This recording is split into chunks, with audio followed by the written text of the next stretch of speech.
going on, everyone? It's your boy Nathan here at Win with Nathan here at the lender, the coach, right? What we're going to talk about today, we're going to talk about cash out refis. Who should cash out refi with a DSCR loan and why should you do it, right? Let's talk strategy. So, number one, we touched on it on other videos, real estate investors. Real estate investors who want to scale, right? Who think, hey, I've reached my max loans on Fannie Freddie. I've reached my max debt to income I can do. I've bought 3 properties this year, short-term rentals. I don't have tax returns, but I want to scale because I have so much equity, right? Equity is a fugazi. It's out there. It's Bitcoin, right? It doesn't mean anything until you use it, until you sell it. Like Bitcoin means jack squat, right? Equity means nothing until you can utilize it. So doing a cash out refi, taking equity and scaling, you might be able to take a cash out refi and go extend your portfolio. Several people this year have done that. One I can think of off the top of my head, my favorite is an engineer who didn't know he could do this. He wanted to buy a $2 million property, but he didn't know how to do it. And he had 401k money, but he had to take a tax hit. He had 2 rental properties that were paid off. We took cash out and bought it. So he went from having a portfolio, I think it was like 1.3 million, and we did a cash out refi enough to pay for this other cabin at 2.2. He grew his portfolio over $3 million. Right? Or excuse me, let me say that right. He grew his portfolio to over $3 million, not added $3 million. And that was scaling, right? Because he was able to take his rental income, qualify for the DSCR loan, very simple, and he was able to purchase more. That is scaling. Growing is when you use your own money and you keep buying and growing, right? Debt to income, using cash out of your savings. Scaling is where you're using equity or what you've bought and grown to keep building on. So, number 2, who should use DSCR for cash out? You might have done the house hack, right? You might have bought a house like I have, a primary home, fixed it up, forced appreciation, and you just turned it into a rental and you went and bought another primary to do the same thing. DSCR is a great tool for that, to cash out refi to recoup your money. So if you have an income generating property or a property that is a rental that is about to be income generating, DSCR is a phenomenal option. It's an easy option. So owners of short-term rentals, long-term rentals, mid-term rentals, multifamilies, up to 10 units, it's a great option, right? If it's a commercial 5 to 10 units, it's your last resort option. Commercial is always going to be your best. But if not, if you don't want to go that route or tax returns, we do have a product for you. Let's see. Number 3, who wants to do a cash out refi? So people with non-traditional income, right? You might have bought 1 rental property or 2 and got laid off, right? This does happen. You might get laid off from your job and think, how am I going to survive till I find another job? Well, you might say, hey, I've got a lot of equity in one of my rental properties. Let me go do a DSCR loan and let me get some cash out and buy some more rentals. Let me pay off some of my business debt. Let me buy another income producing property to offset the cash flow that I'm losing on my job. Right? Number 4, this was big. Last month, I closed a cash out refi for a client. They went from a 4.5% interest rate to a 9.25 interest rate. And you might be thinking, that's crazy. Well, hear me out. We did an 80% cash out refi for this client. They had in their LLC, in their business, they had a mobile home that they did seller financing on, and they have a high rate on it, and no one will touch that, right? They can't refi, they can't get the equity out of it. It's a great cash flowing property, but the interest rate and the payment was so high because it was seller finance. It was a huge payment because it wasn't 30-year amortized. So they also had a lot of credit card debt. They had lines of credit debt. They had all this debt to fix up the mobile home and to fix up their current short-term rental that they needed help. So, you know what I did is I put my hat on. I stopped being an originator and started being an advisor. I used to do this in banking. We sat down. It's probably the only time all year I took a piece of paper out and a pen, right? And I wrote down all their expenses for their business, their costs, their cash flow. We were able to take a cash out refi, pay all their stuff off pretty much, including that mobile home, took the money and spent that down.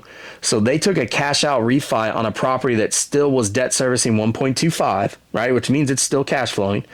And they were able to pay all their other stuff off. So they went from having, what was the number? I think they were, after all said and done, they were cash flowing $1,200 a month. I think after it's all said and done, they were cash flowing close to $3,000 a month. Plus, we put $12,000 in a business bank account for emergencies. That way they don't have to depend on credit cards for if the AC goes out again, because they said that was $8,000.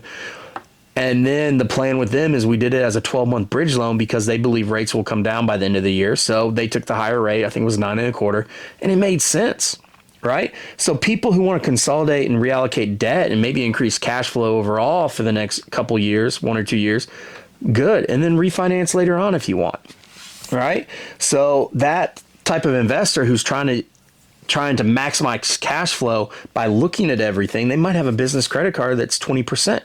They might just put a AC unit in. I've got a lady now trying to recoup her money because she put 10 grand in an AC unit.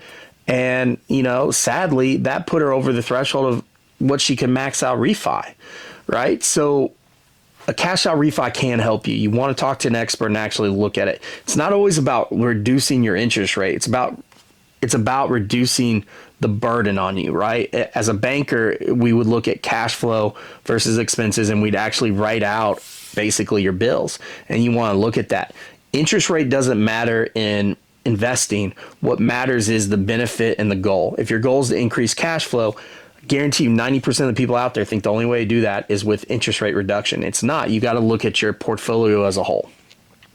Let's see, who else? Property owners who have appreciating properties. You might have properties you bought a long time ago and have a lot of equity. You might be like myself, who bought a property and added a bedroom, a bath, and 600 square feet to a property, and it's appreciated significantly, where now I can refi and I can recoup my 25 grand I spent on it. I think it was like 27 actually, but I might be able to get an additional 50 grand on top of that and still have 20% equity in the property. I can take that and go do it again, right? It's the Burr method. Let's see, who else? Oh yeah, investors right now that are calling us are investors that want to get stuff out of their personal name, right? DSCR is a great loan for that. We here at the lender, we close LLCs on the promissory note. If you pay attention to Fannie or Freddie, right, a lot of people want to be able to omit the debt, their rental properties. Well, the only way to do that, according to Fannie and Freddie, you can omit it is if the promissory note has your LLC. Right? Read the guidelines. That's clearly what it says. Now you can offset the cost of your debt by your tax returns. However, everyone on tax returns usually writes everything off, right? And you have to look at that. And the other thought process for most people, they think, I don't want to show my tax returns or my business tax returns to an underwriter, right? So you keep your personal business separate. It's great for people that want to do that. You might want to keep your name off the deed and it just be the LLC. It's a great option for you. So we talked about who should do it. Let's talk about who should avoid DSCR cash outs, right? So if your property is not debt servicing or not cash flowing, you might want to avoid it. Can you still do a DSCR loan? Absolutely. Can you cash out? Yes, if you have a lot of equity. It's going to be a higher rate. It might not be something you want to do, but it might be the only option for you. So you might want to avoid it, but at the same time, you want to look at it. A lot of flippers right now are struggling to sell. So they're looking at DSCR cash outs because they're like, hey, I can't sell at my price right now because people want to wait till rates come down. I might take a DSCR with a 1-year prepay just to get some of my cash back, or at least to get out of my private note, and then I'll sell it in a year or two. Nathan, you're an idiot. The people that want to avoid DSCR cash out are all you morons out there trying to commit occupancy fraud. Yes, it happens all the time. People try to say, hey, I don't have a job, I need to buy a house. Or, hey, I can't afford a house that I want because my debt to income, right? If you are going to plan to live there, if you're going to occupy the home at all, if you currently occupy the home at all, don't try to do a DSCR loan. We have this happen all the time. We see it, right? We used to do first-time investors for DSCR. It's kind of gone away because of all the fraud out there. Guys, don't be stupid, right? I mean, working a builder deal, they called us to help this customer out. The guy didn't qualify the basic way, the Fannie Mae way, the traditional route, and outside the builder lender told him to do DSCR, pay the money down, just move in the home. He called us because the company said, hey, if you're going to do DSCR, call Nathan. He'll walk you through everything. It's cheaper and it saves money. Plus we give seller concessions. You know, the dude right away just said, hey, I'm going to live there. What? So you're buying a house with an investment loan using rental income to qualify, but you're going to move in it. Guys, that's not for DSCR. Guys, that's for occupancy fraud if you do that, right? Truly. So guys, those are the people that probably shouldn't do it. The other people that shouldn't do it are just people that don't understand how investing works. If you're a rate shopping investor, where we have a lot of these, where they're going to call 100 people try and find the best rate, DSCR loan's probably not going to be for you. All the benefits that outweigh the rate, you're going to go find a rate and possibly commit occupancy fraud and to save 0.25% or 0.5% in interest rate. Guys, you're not going to hold on to this loan that on average, it's 7 years. Most investors do 5 years. So if you're getting a better rate by 0.5% or 0.25%, but you're going to spend more on fees and broker fees or discount points or third-party processing, are you really saving that much, or are you just risking it all? Right? Guys, thanks for joining me for this video. If you have any questions, give me a call. Love to talk with you. Love talking with anyone. Until next time, it's your boy Nathan, the coach, here at Win with Nathan here at the Lender.